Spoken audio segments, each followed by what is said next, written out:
Assalamualaikum warahmatullahi wabarakatuh. Kaum muslimin yang dirahmati Allah Subhanahu wa taala.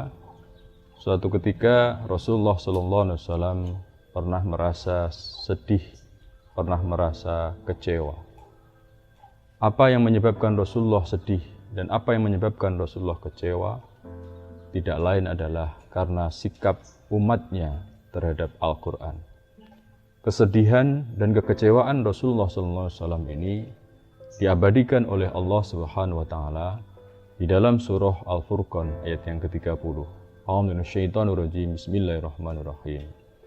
Wa qala ar-rasulu ya rabbi inna qaumi ittakhadhu hadzal qur'ana mahjura. Dan Rasul itu berkata, yang dimaksud adalah Rasulullah Muhammad sallallahu alaihi wasallam. Dia berkata, ya rabbi, wahai Tuhanku, inna qaumi ittakhadhu hadzal qur'ana mahjura.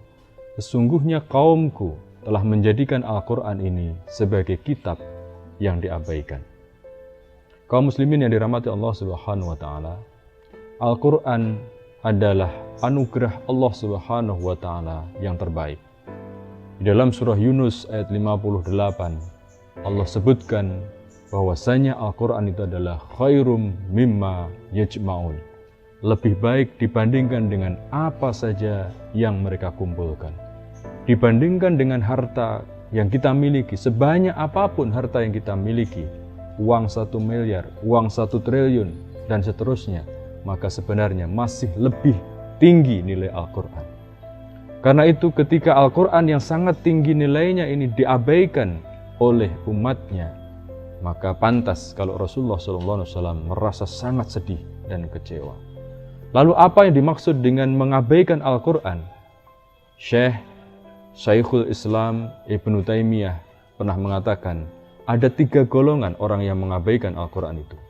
Yang pertama adalah malam yaqra'il Qur'ana faqad hajarahu.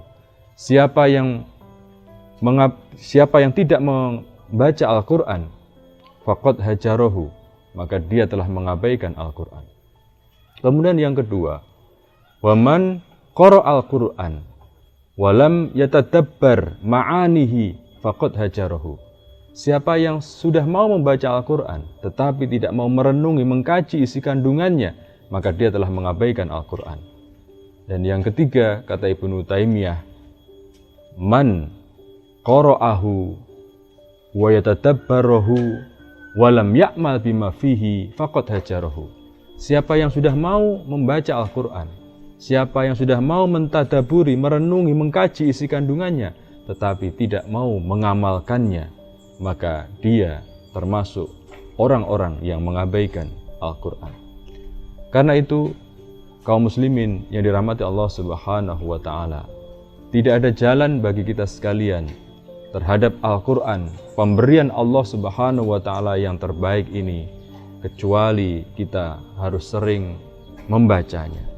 Dan kita harus melanjutkan pada tingkatan yang kedua, yaitu membaca sekaligus mentadaburi, mengkaji isi kandungannya, mengetahui tafsir, mengetahui hukum-hukum yang digali dari Al-Quranul Karim.